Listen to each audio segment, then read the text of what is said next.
Hello and welcome to a special edition of The Rachel Lang Show.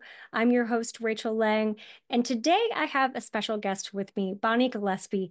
You might remember her from last season. Bonnie is an incredible author. She is an astrologer. She developed a whole system for looking at your astrology using a day-by-day color coding system called Chart Harmony. And it is such a simple way of understanding the way that astrological cycles are playing out for you personally. Bonnie and I also co-lead a group called Aligned MCs. The MC is the midheaven, which is a point that relates to your career, your mission, your sense of purpose in your public life. Every month we get together and have these incredible conversations looking at your chart, looking at the charts of things that are happening in the world, taking topics that are really poignant and pertinent to right now and personalizing them. And so Bonnie and I have the opportunity of teaching together and being together, having these astrological conversations. So we had a conversation about the election with our Aligned MCs group, and it was so good that we wanted to open it up and I wanted to share it with you. So please join me in welcoming Bonnie Gillespie. Yeah. Well, welcome, Bonnie. It is so great to have you back. Thank you for Ah, having me back. It is an honor always. I love getting to share time in your space. me too. And what a time this is. What a time to be Uh, alive. so we are recording this not even a full week from the upcoming election. One of the reasons why I wanted to have you back on the show is because for many of our listeners know that Bonnie and I collaborate on bringing people together to talk about the astrological weather of the moment. It's called our Aligned MCs group. And in this group, we had this conversation about the election. We went deep. We explored every possibility, every possible outcome.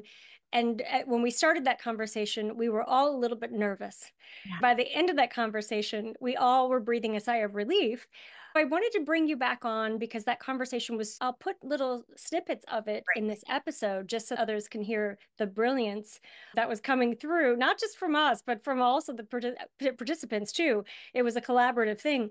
I thought we could continue that conversation and bring it out where others could hear it as well. Thank you for agreeing to be here today. This is going to be great. Definitely, y'all check out Aligned MCs. Yeah. Come join us. We have amazing conversations every month. It's such a great group. It really is. I mean, we look at your charts, Mhm. we look at different chart in relation to different topics, whether it's an eclipse, whether it's Pluto in Aquarius. So it's really kind of like group therapy meets astrology meets let's all sit around and have a happy hour. That's perfect. Only some Perfect of us are combination. sober, so some of us are drinking mocktails. It's still a happy hour. No, Yeah. no problem. Just before we started the recording, you were talking about the nervous system, the weight, that this whole election cycle and just the politics of America really it weighs on the nervous system. It brings us all into this hyper vigilant fight, flight, freeze type of place. So can you speak a little bit about that and maybe some ways that you help to assuage your nervous system when it gets really activated during these times? Yeah, absolutely. Thank you for that lead in. Because I think the thing that really clicked for me was realizing how often I hold space for others while they're doing some nervous system regulation and how helpful I am as others need to get more grounded and feel held and seen. And I have to remind myself there's an energetic load to everything we do, even things we love, especially things we love. There is an energetic cost to it. And here I am doing all of these Zooms where I'm helping others get grounded about how they're feeling. And I forgot to take care of myself in all of that.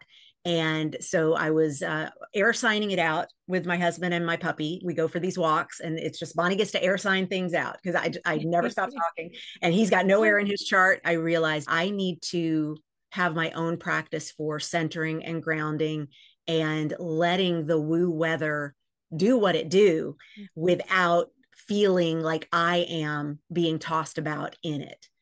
Because as someone with almost nothing mutable in my chart, it is a big challenge to my feelings of safety when so much is so volatile and changeable and unknown.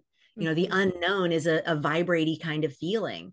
And we have this primal brain that says that could be a threat. And so to have a brain that is constantly going, that could be a threat, that could be a threat, which is activated somewhat intentionally by media and certainly by at least one of the candidates. There's just so much around fear and activation that I need to remind myself to lean into parts of my chart that allow me to have a sense of stillness and wholeness and groundedness and centeredness. Do you think that both people on both sides of the aisle feel this kind of activation, or do you think many of us are replaying 2016, being taken back to that moment when the way that we thought things were going to go didn't go, and we were all bamboozled by our own maybe imaginations or our own hopes or wants? What do you think about that? I almost think that even when you said 2016, I felt my heart leap up. And I really believe that, especially if you were surprised by how things went in 2016, especially if you were taken off guard by any of the just how does this happen, shake your head moments in this Venus cycle that we're talking about. It's 8 years since that election specifically. That Venus cycle of this can't actually go this way. Oh my God, it's actually going this way. Is what I'm seeing real? Could this actually be happening? How did I not understand our values collectively to this degree? How did I get this so wrong? If you were in that camp, as I know we were, first of all, thank you for coming out of your safe blue bubble to notice that there is a lot of stuff outside of the blue bubble that we don't control and maybe we've selectively not looked at because we're not forced to. We have the privilege that allows us to not have to look at a lot of what is true about America. And if I think to bigger picture, Pluto in Capricorn since 2008 and all the behind the curtain reveals that have happened one after the next of, oh, we actually do need to pay attention to the language that's being used. And it's like getting educated about every little thing that is not so little to others and having that empathy and being aware that, wow, yeah, we trauma bonded then. Yeah. There is, I think, a little bit of activation consistently happening for those of us who were taken by surprise.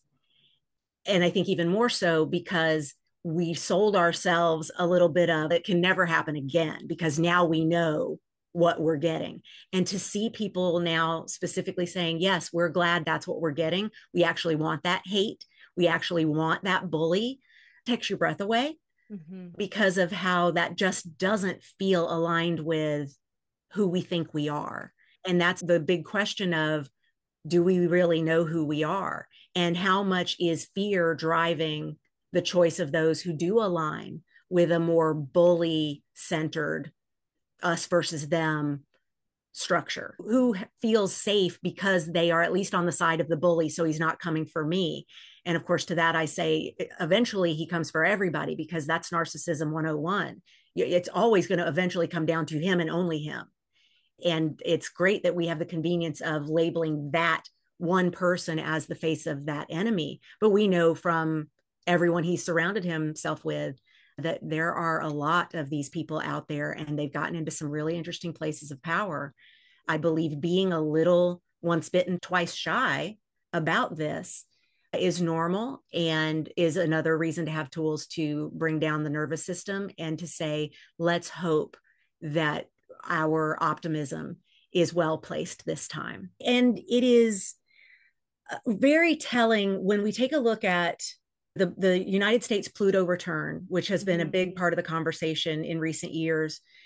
What I feel we have been called to task about is the lie that we continue to tell about the story of America, Mm-hmm. story of the United States. That here we are open, we're available, we're going to take care of you. Please run to us from that other place that's so bad. We've got you. And I really feel that so much of Pluto and Capricorn has been about taking a look at where we all are complicit Yeah. in the lie of what our country actually is. Mm. And we don't run a highlighter enough over who we stole land from, who we raped and killed, who we brought over enslaved, and how those dynamics continue to play out today. And it's a bit like when the Me Too movement started and we were having all of these scandals come to light in show business. Mm-hmm. And I had client after client who would say, how could this have been happening and none of us know it? And I would have to say, every single one of us knew it to some degree. We are complicit every time we say you should lie about your age, about how long you've been in show business. So it looks like you're an overnight success. We're complicit when we say you should lie about your sexual orientation because you're more castable if you're straight. These are all places where we have been complicit in ways that allowed the sexual aggressor and villain in every story to continue to rise up through these roles in the studio and have these abilities to greenlight pictures based on that meeting you knew was going to put you on a couch that is quite literally still the casting couch. And for us to continue to hold people's secrets because we like the story so much. Mm-hmm. We like the story of an overnight success. We like the story of an America that is here for everyone, that we will lie for the abuser Mm-hmm. rather than expose and say, we're not okay. We are an unhealthy system overall. We have toxicity that is woven into our fabric as the United States of America. And now is the time to actually fix it all the way. But fixing it all the way doesn't pay the bills. It doesn't get you a greater rate on your taxes. It doesn't get your capitalism pumping the way you want it to happen. And all of those are juxtapositions that we're seeing now. Are we going to choose ourself in the little s version that is only here for a limited amount of time over the bigger self that is, no, we want to be a part of this story that really does become the free place that we say it is? Do you want to live the life you say you want to live? Do you really want to live the life of your dreams? Or do you just like saying these are our dreams? And no, it's actually too hard to do the work of that. Mm-hmm. So important. And I think that's what the Pluto return is really about. So the US Pluto return, just for some context, it happened. So Pluto goes, makes a full revolution around the sun every 248 years. And when it comes back to the same place it was at the birth of our country, that's the US Pluto return. The country was started in 1776, and we're right in the thick of that Pluto return. And so we have Pluto and Capricorn, our US Pluto return. One of the features of Pluto and Capricorn has done a really great job of calling out a lot of men who've been abusing their power and abusing other people. We saw that with Harvey Weinstein. We saw that with actually just even recently with P. Diddy. All of these big Jeffrey Epstein revelations.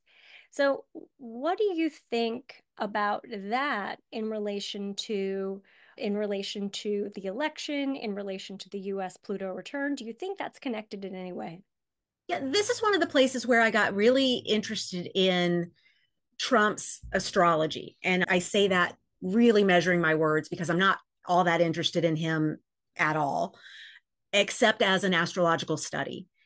Because unlike the Kevin Spaceys, the Bill Cosbys, the ones you named that immediately things stopped being a certain way. They were taken off whatever project they were currently on. Things were shut down, chilled. They were canceled. The word got all the hashtaggy around it. The idea of you now cannot continue to operate the way you were operating because now we're going to have to fix something or we're going to have to take a look at what this is. None of that ever happened with Trump. And I remember back in 2016, the grab them by the pussy tape coming out. And Billy Bush immediately got canceled. And I thought the same was happening for Trump. I thought, okay, good. There's because we were all waiting. When is the thing that we know he has done going to come to light that is going to stop his momentum? Because we have a multi time bankrupt reality star running for president. At what point does this joke end and we get back to the actual politics? And again, that's my meaning white lady over here thinking that was the only illusion happening. Mm-hmm. And when I continue to see him not get taken down, how many charges, how many guilty verdicts, and still not get taken down, I'm like, astrologically, what is it with this dude? Why is he the flashpoint of our Pluto return as a nation? Why does he get to represent all that is wrong and dark? And why is he able to mobilize what used to be underground? The part of me that likes transparency is glad that I can now see someone's hate better than I used to be able to. I used to not see the hate that's out there quite so much. To be able to see it and have empathy helps with my understanding of how important it is that rights for people who are not me be protected. Mm-hmm. You know, I don't have to be trans or have trans people in my family to know that we have got to protect trans people. Obviously, that's just one example. Where do we credit Trump with unlocking empathy in a generation of people who never thought they would ever be able to see the point of view of people that are unlike them? I got to be happy about that because that has Yeah. happened. There have been a lot of, I think about the Women's March in 2016 and just how incredible it was to be walking in downtown LA, taking the metro to downtown LA with my group of closest friends and wearing our pink hats Yep. and holding our signs. I made signs with Eris on them, like the glyph for Eris, the sign. And I think about that moment when you really felt like, what a time to be a woman, to be coming together with other women and men and ally, all genders, to say, we won't stand for this anymore. Right. I think about the change that has rippled forward from that. Going back to the astrology, we're going to talk about these charts, the election. Some of you listening might be wondering what's going to happen. Don't worry, we get into that. We got And that's the good part. That's going to be the fun part. Trump's sun sits right on the US Mars. And so he is supposed to fire us up. He is supposed to get us worked up and angry so that we make change. And he's served his role. Thank you very yes. much. We will show you the exit door. And I also am aware that we have listeners who are either neutral on the subject or who might be Trump followers or Trump voters. I want to just say a couple of things because I've really picked this apart in my own mind. And what I know from having family in red states in the South, in Missouri, is that the type of information they're getting across their TV screens and their newspapers is very different than what we're getting. A lot of people, the weight of what he's done in terms of rape culture, in terms of misogyny, and some people don't even resonate with that word, but some people don't understand the ripple effect of that kind of hate that he's spewing because they're only getting one piece, one fraction of the story. And we're probably only getting one fraction of the story here in our little blue bubble in California. I think there's a real, it's an interesting interplay what's going to be happening with Uranus entering Gemini, with Pluto in Aquarius. I think what's going to be happening over the next several years is that we're going to be really rethinking how we communicate, how we tell our stories, how we access news, and how we share information. I think all of that is going to be part of this Pluto return and part of this movement that's going to happen after this election. I take a look back at Ronald Reagan's presidency. Mm-hmm. I have 2 degrees in journalism, and I am a big geek when it comes to the fine print and communications law and when things changed. Reagan specifically broke up some of the rulings that were in place around how we do media in the United States. And I was watching what I thought was a blue friendly news broadcast in which they were going to talk about. I wanted an in-depth conversation so that I could really get in my grounded place and not activate my nervous system too much, not get too all up in my about things. And one of the panelists was a cishet, straight, white, able bodied Christian male staring straight into the camera and screaming at the non white, non male host and just screeching at her. I got so fiercely mad. I got Mars in Cancer, and I felt myself doing what a backed into a corner Mars in Cancer can only do. And that is wield that big claw because you're coming after the babies. And that claw at some point just has to pinch off your pecker. You pushed me far enough back that Uh-huh. now I'm going to inappropriately Mars in Cancer do something, and you're going to go, why'd you get so mad, woman? Calm down. And I'm going to go, you have no idea how lucky you are that you were allowed to live this long, because I was Mm. so mad at that yelling. And so I was air signing it out with Keith as we were on one of our walks with Mala. And I said, it just makes me so angry that why is even this network doing it? And he Yeah. said, Bonnie, you always bring it back to Ronald Reagan. So I'm going to remind you, Mm. there is not a single news broadcast out there that isn't required to bring on somebody that is going to create that sort of drama and that sort of Mm. tension and that sort of escalated Mhm. emotion to keep us hooked, because we are now all watching entertainment that is labeled news. Mhm. And that is so hard for me to take, because I like to live in a world where our news is neutral. Our news does not take position, not because they don't have position, but because their responsibility as our disseminator of messages is to provide the facts and then let us make up our minds. And that has Right. not existed since the 1980s. Thank you Yeah. to Ronald Reagan. So I think this is one of the reasons why so many people are looking to astrology right now. This election, we've seen articles in The Economist, we've seen articles in other news online that a lot of TikTok astrologers and astrology influencers, that people are going to astrologers to find their news. Like, what's really happening with this election? Yep. So I thought we could use that as a nice little segue to talk about the astrology of the election. I'm here. I'm with you. Uh, This uh, is a good warm up into this moment. I'm ready. exactly. And so, first of all, you talked about studying Trump's chart and looking at all those reasons why he seems to be like Teflon. Is there anything more that you wanted to say about that before we go into a breakdown of the election? I think it's just important to notice everyone when we're leading with certain planets in our chart. I have this concept called the life car, which we talked about the last time you had me Yes.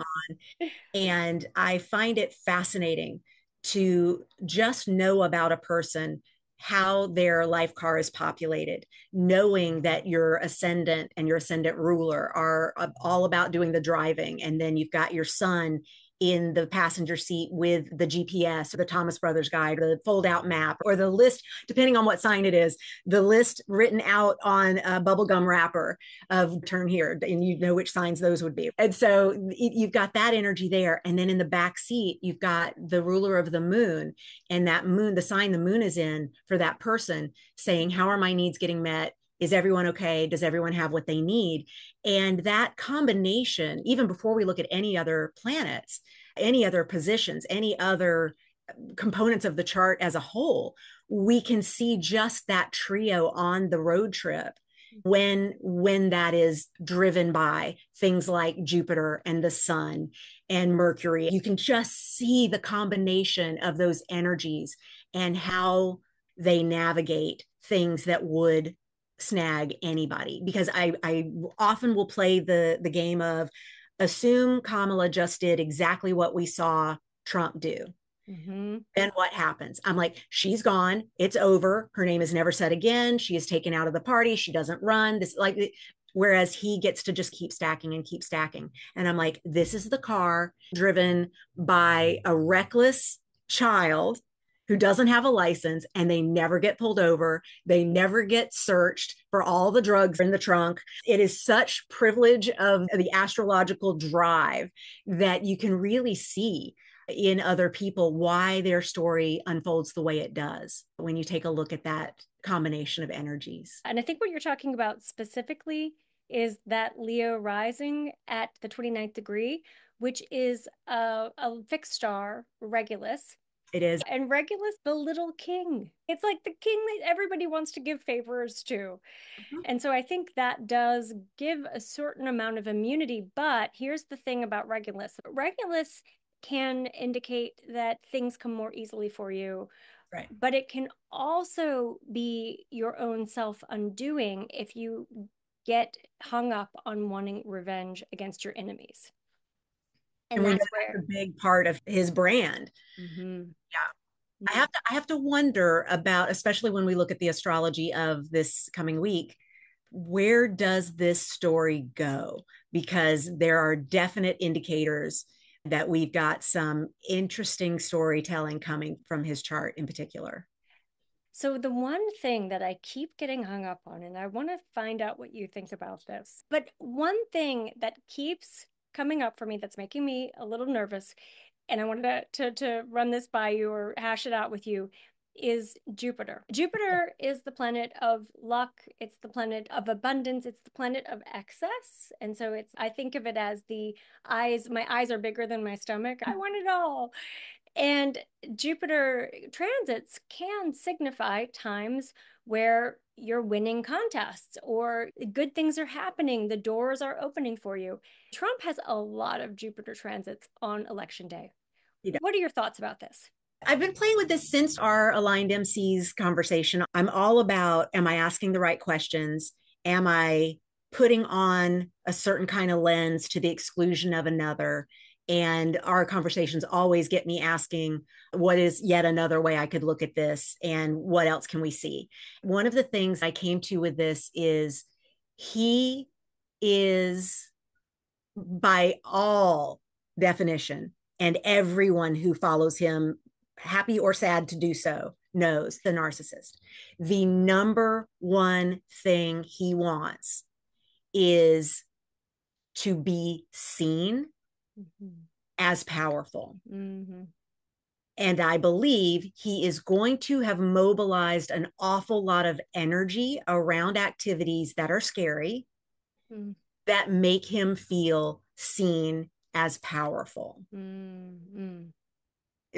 We have people in our world who are leading trainings on how to handle energy at the poles that is being directed to behave a certain way.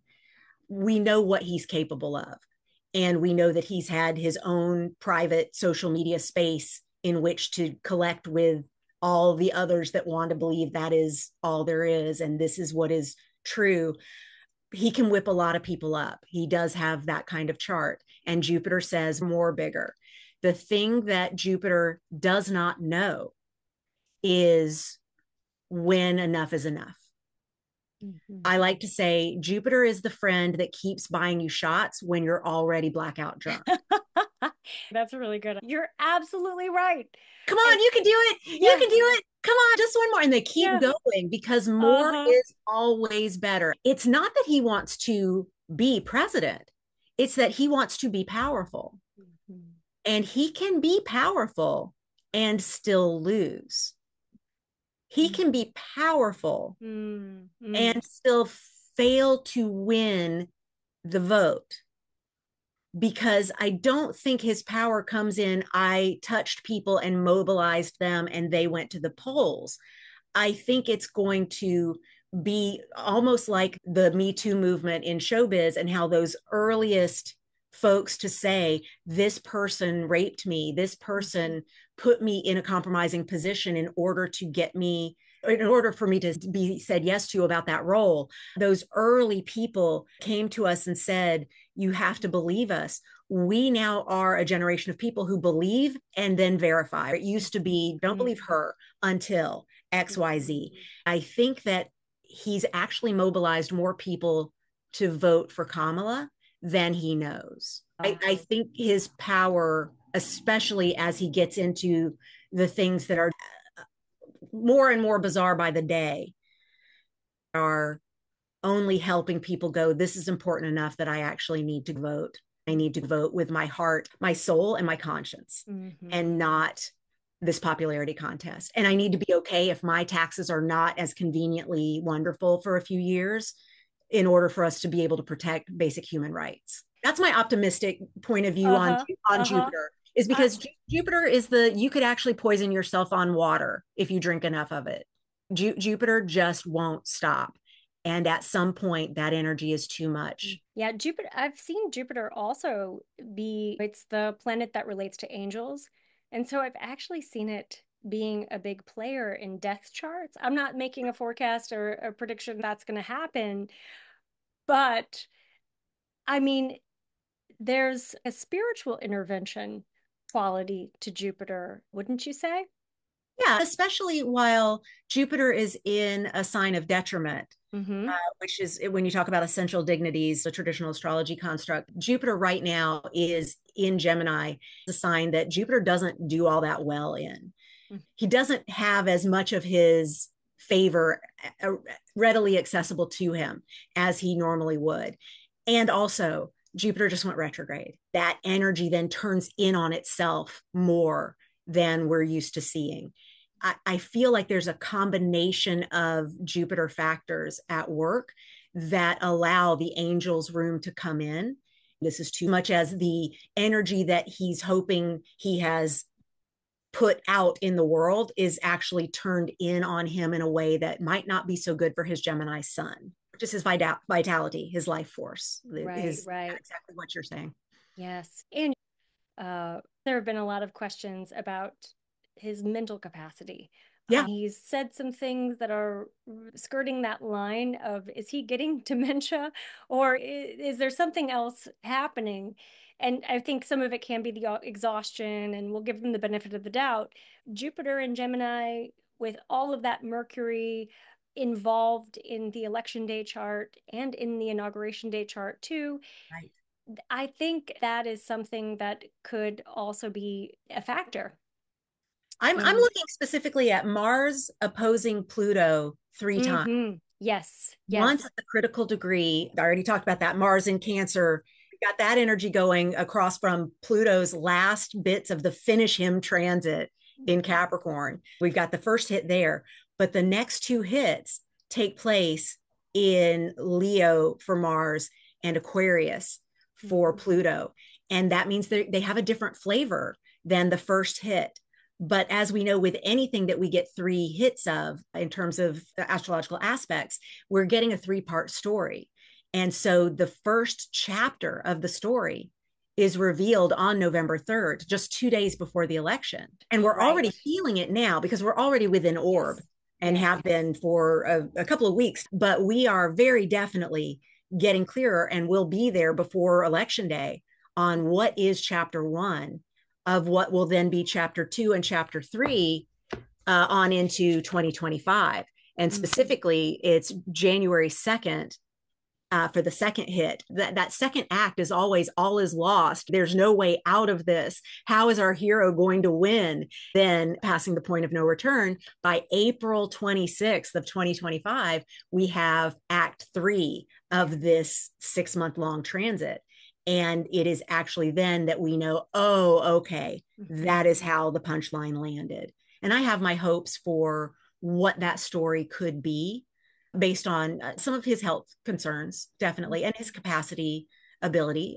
There are people who had a loved one go into the darker side of dementia where they rage and abuse people, even when that's not been their nature, are recognizing things in Trump's words and ways that he's treating people that feel very reminiscent of those moments in their own lives.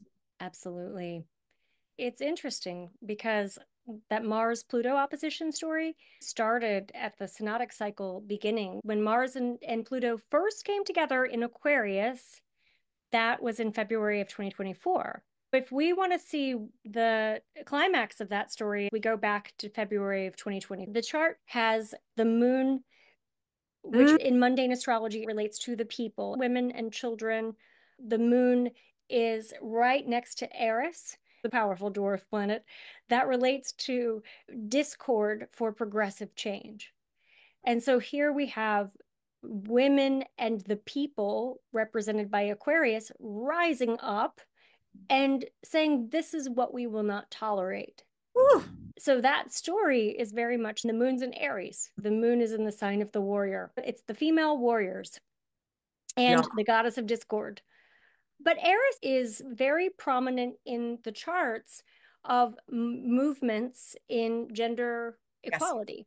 In feminist movements, she's very involved in the charts of movements, demonstrations, when people are willing to go the distance for what they believe and for a cause. Yeah. And so I look at this, that's the story that we're seeing the culmination of right now. Oh, that's beautiful. This transit is going to be a very big player in this campaign, in the final days of this campaign.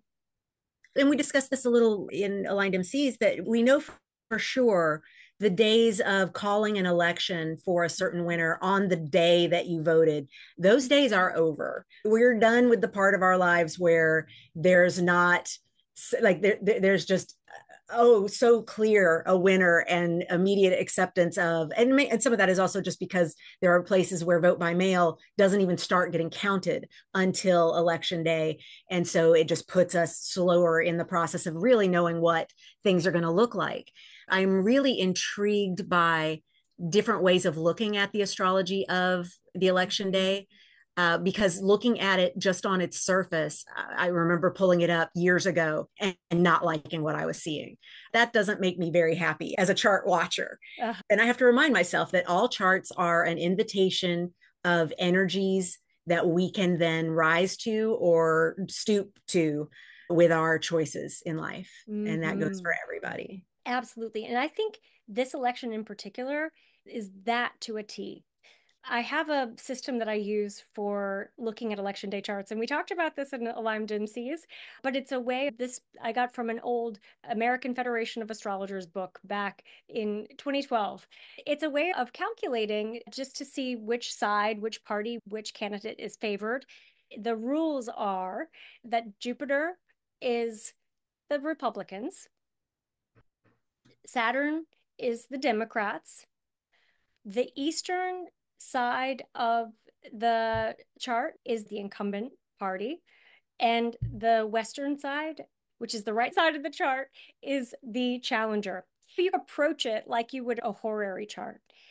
And the way that I learned it is that you do the chart for the start of the polls for Washington, D.C. So that would be November 5th, 2024, 7 a.m., Washington, D.C. And so the first step of the process is to look at which planet, Jupiter or Saturn, is closer to the midheaven.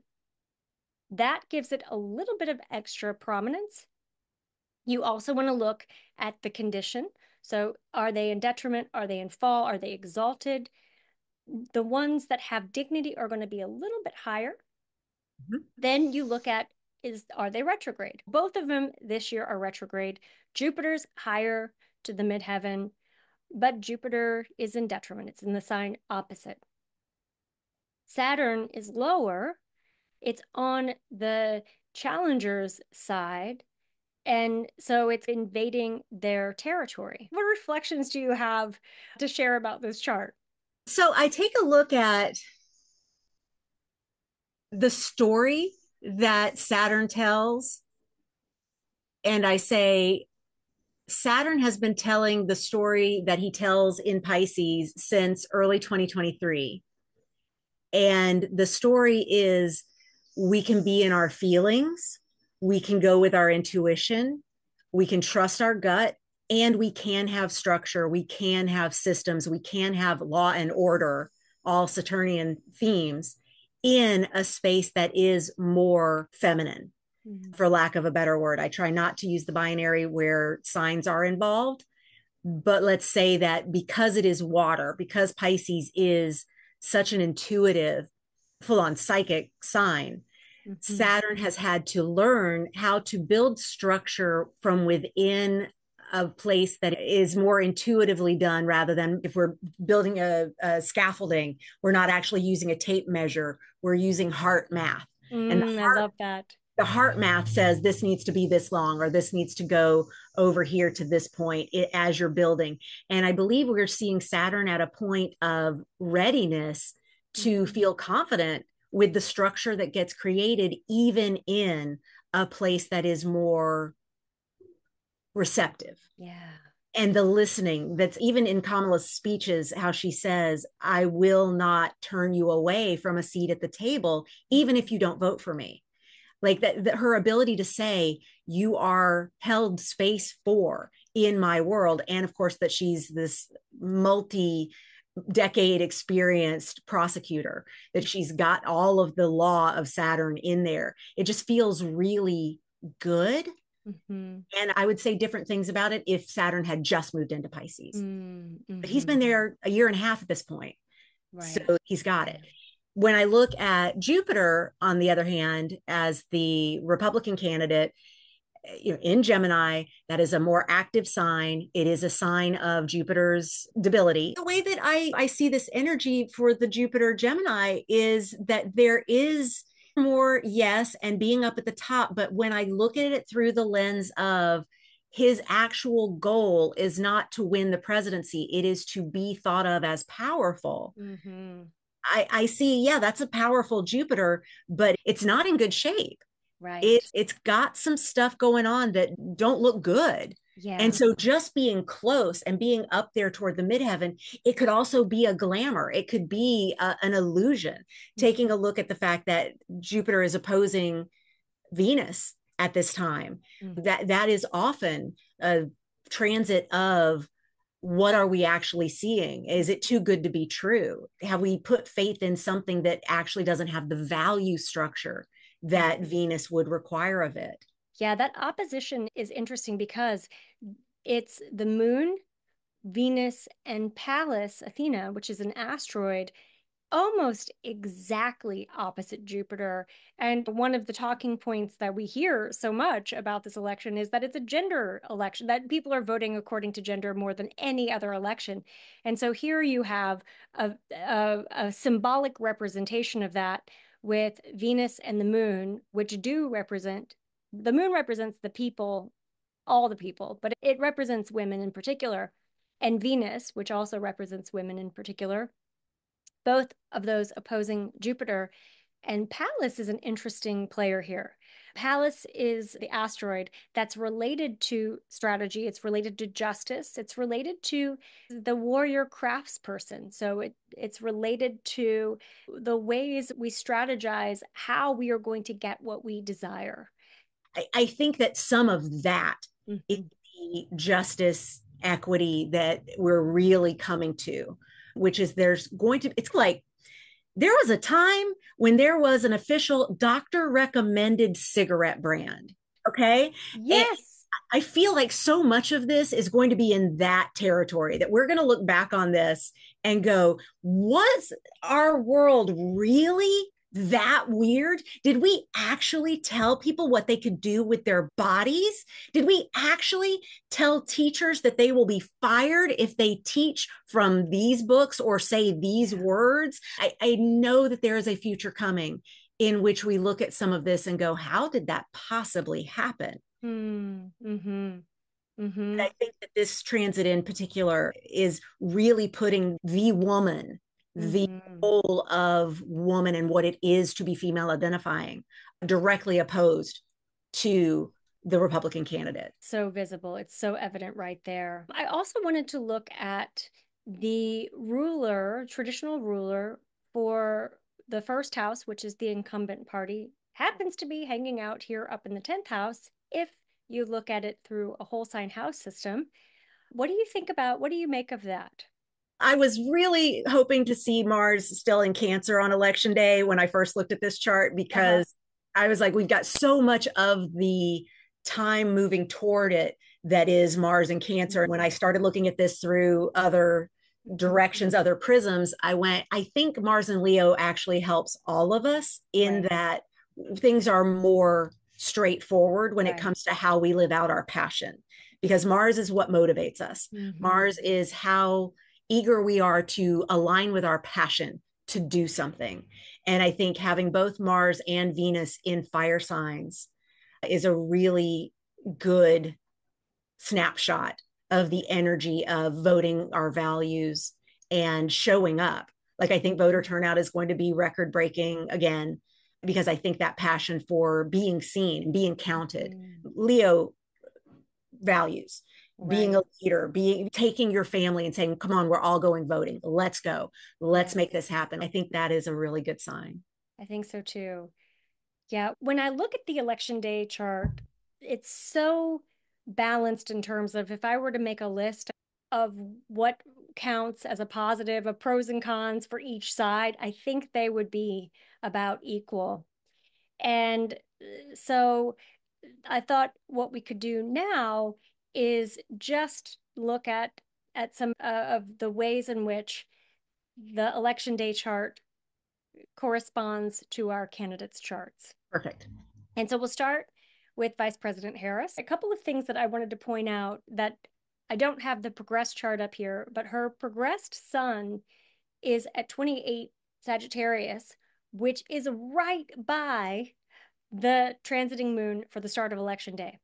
And her progressed moon is at 14 Cancer, which is very nicely receiving a transit from the transiting sun and Saturn, but it's also conjunct the US sun.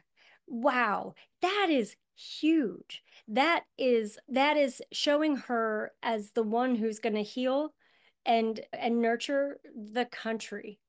And also the sun in a country's chart is the leadership. Mhm. So I wanted to point those two things out. Is there anything else that you wanted to talk about with her chart on election day?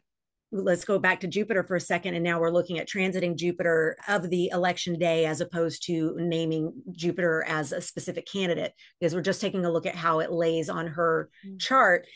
Jupiter has been going back and forth over her ascendant already in these months. Mm-hmm. And of course, that is a really lucky and abundant time.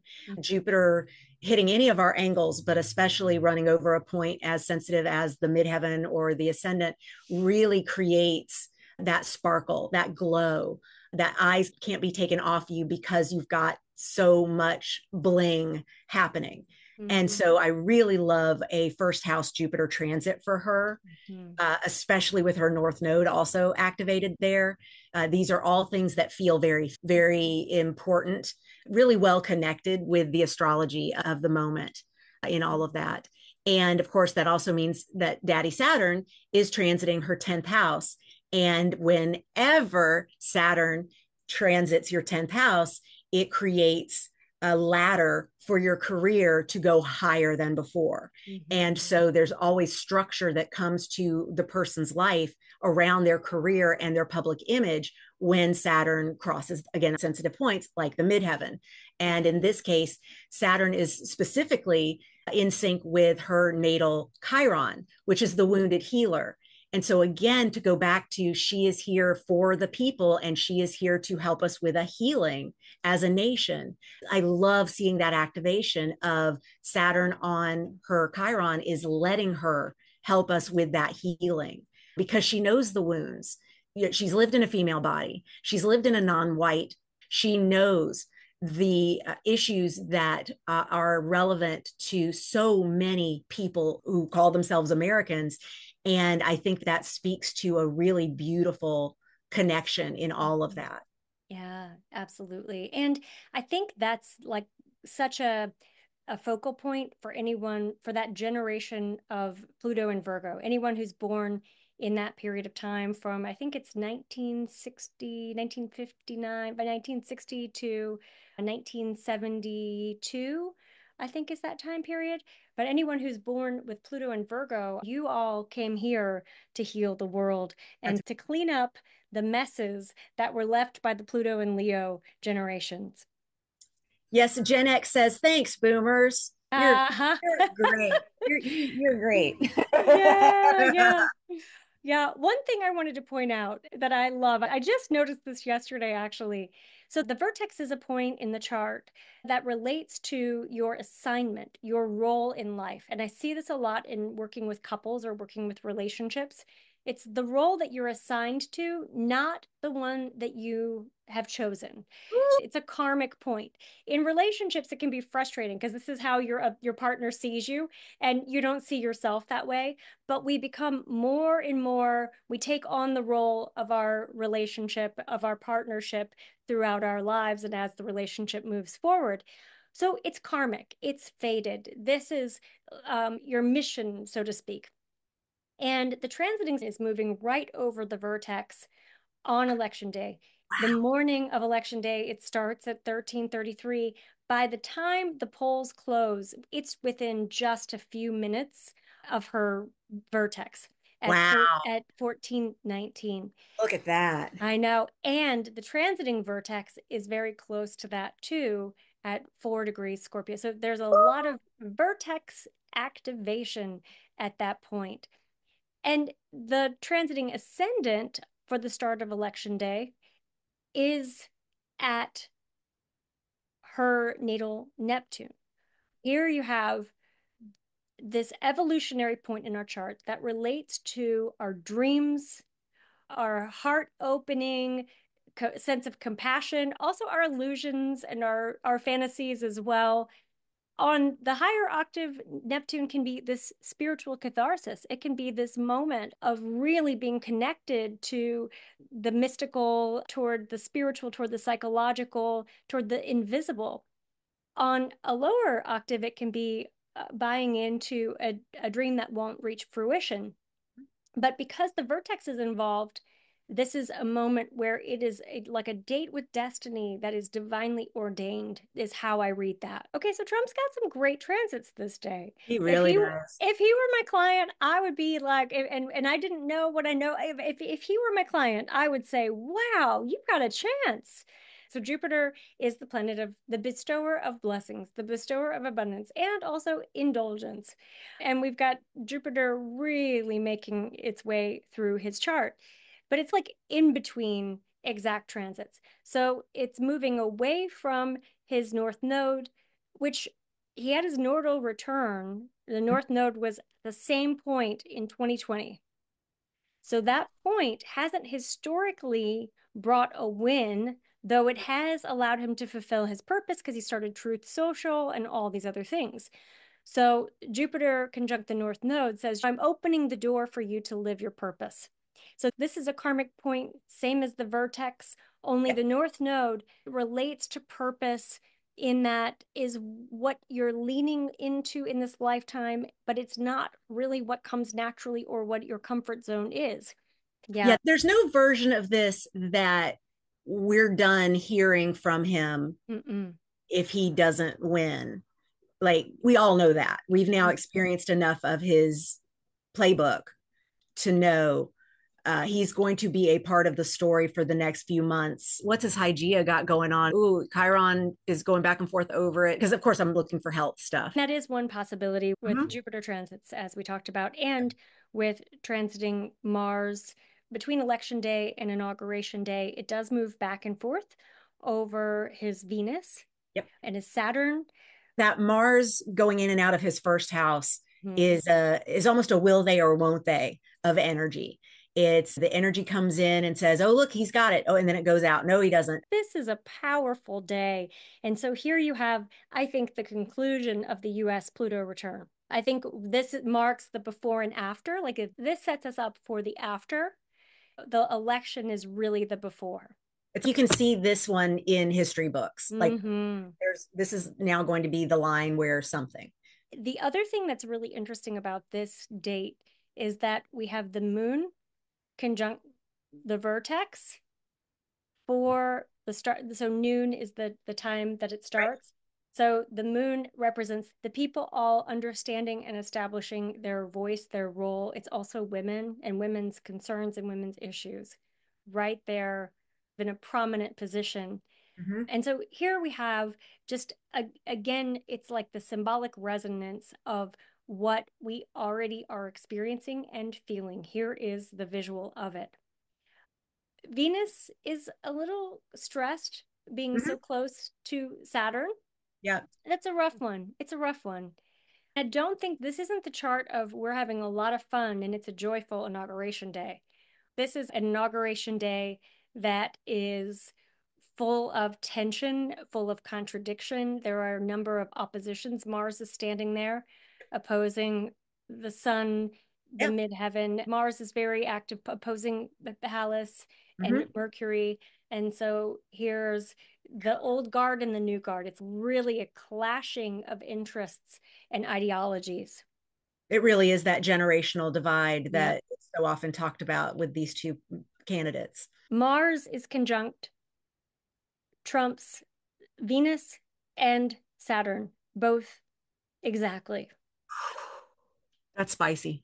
And Jupiter's kind of finished doing its thing Uh-huh. for a little while. So it's taken a break.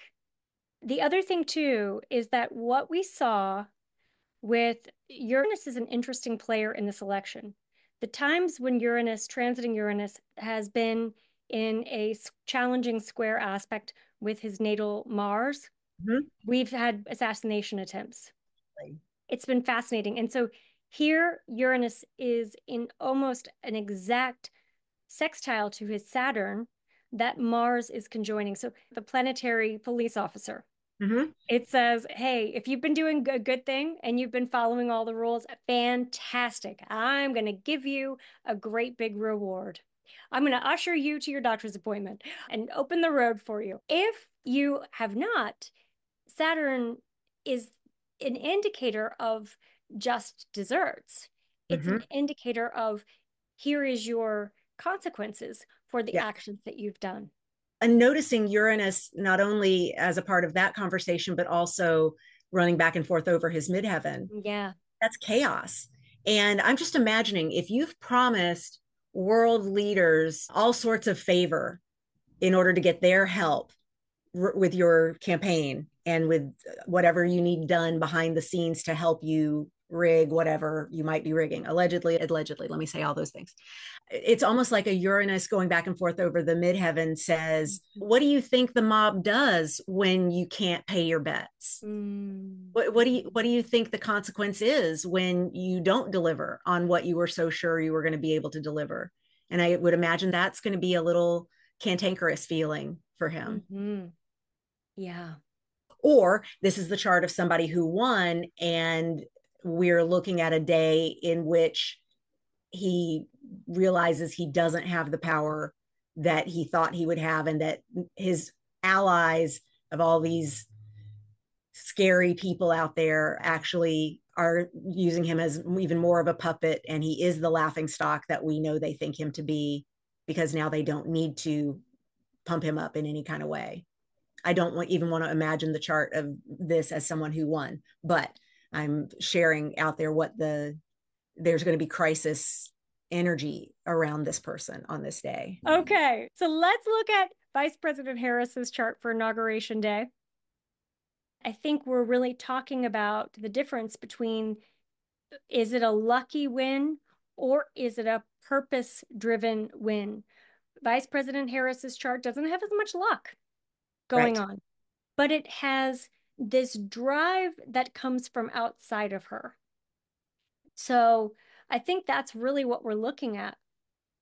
For me, that's even just the story of how fast she was able to mobilize $1 billion in campaign donations. That's out of this world. Yes, And that is a purpose driven leader. That right. is someone who it's too important to too many people for this to go any other kind of way. That purposeful feeling. And look at the descendant. So this is the sign on the western horizon at the time of the inauguration. Wow. That is stunning. I didn't notice this before. That's great. It's stunning. Saturn's opposite her Venus, and it's opposite her Pluto, which isn't the easiest, but I think, like you said, that can represent just having to have some really fierce boundaries and having to defend herself.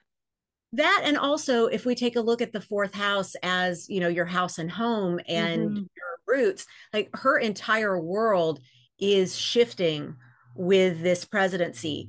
And it's easy to say, no, no, she's had a lifetime in high profile, big jobs. She's used to this, her family's used to this. Yes. And we as a collective on this planet are not used to a female in this job. Hmm. And that is going to rock everybody's fourth house in some kind of way because we're redefining the fourth house, 10th house dynamic with this. So I think that's important to note. Hmm. That's a really great point. I That also, Saturn opposition, her fourth house cluster there, absolutely be part of that purpose. yes, yes. And I think it's also interesting that transiting Neptune is in a semi-sextile with her moon, and the transiting North Node is in a semi-sextile with her Sedna. Ooh, Mars on the Mercury. So we have transiting Mars conjunct the US Mercury, and this can represent fiery words, fiery Mm. language. The Mars Mercury conjunction is watch your tongue. Like it, Uh-huh. them's fighting words. Uh-huh. It's going to be really easy for that to exist. But I agree, it could also just be this fired up, passionate Jupiter on the descendant of the chart. Exactly. Woo.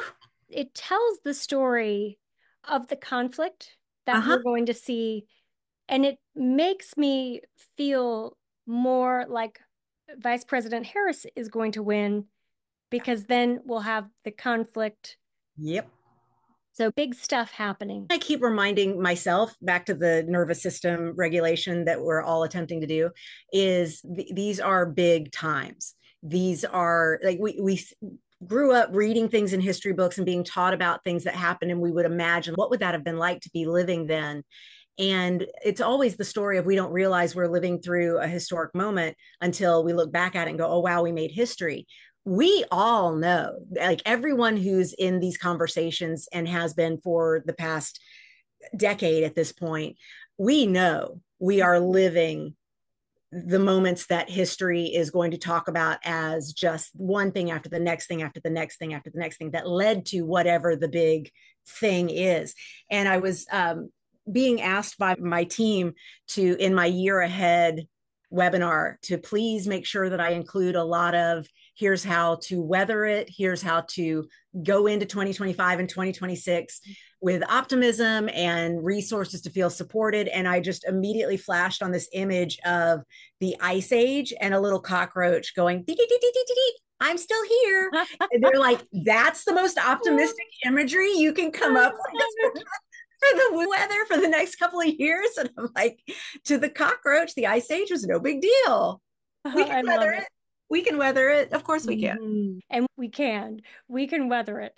We can weather anything. And I think that's important too. And that's a great note for us to close on is that one of the really great opportunities that we have between now and 2027, when we have more Earth sign activity, is that we have all this fire, all this air, so much. But that is the power of our thoughts creating our world. Right. That is what some people might call the fifth dimension. We are really moving into that period of time. And so I think no matter what happens with the election, it's important for us all to really know at the core that we have that power, that we are creating this whole experience all together all the time. Yeah. Yeah. I think more conversations around how this is all the collective imaginary anyway. Mhm. We've all agreed to call this money and to call this time and to call like these experiences that we're all collecting. I find it really exciting to imagine Mhm. all the things that we got gaslit about as the woo friend that you've always been in someone's life or the kooky new age person. These are now normalized conversations and will continue to be more and more in a way that is revolutionary for us in terms of feeling like we understand the why behind so much of what we're going through. on Hmm. this planet ever. I love that. Yeah, I see a lot of the fired up fire and air energy of the next few years as being mobilized to fiercely take care of populations that we have forgotten or betrayed or ignored for far too long. And when I imagine that kind of energy being used to support and rise up that energy or those people, that collective, it actually feels really beautiful and on time. It's time for all of that to feel more seen. I love that. That is a really good note. Thank you, Bonnie, for being back and for having this conversation today. Tell everybody how they can find you and how they can find more about chart harmony. Chartharmony.com is going to be the main place to go. I am still on my little media hiatus, although I am trying to get more going at my YouTube, which is Bonnie Gillespie Live. And ironically, I live streamed maybe 4 times this year, but that's okay. It's a muscle. I'm building it. Yeah, those would be the places to start the adventure. We did a server for Harmony, so we kick it that way rather than doing a Facebook group or anything like that. But I would love to hear from your listeners as always. They are welcome in my world. Come join us both. Thank you for having me back. It was delightful. Hey everyone, I just wanted to remind you of my upcoming Shift Network course that combines astrology with psychic mediumship. This is a groundbreaking course that allows you to cross the modalities so that you can gain better insight and guidance for yourself and for the people you love. Or if you're a professional astrologer or a professional psychic medium, you can have extra tools at your disposal to be able to do your work more effectively. So that's coming up in November 25th is when it starts. And I would love to see you there. It's a 7-week course and it's going to be really, really enjoyable. I'm looking forward to it. And so that's coming up in November 25th, and it's a 7-week course. And if you can't be there for everyone, don't worry, it's recorded. But I would love, love, love to see you there.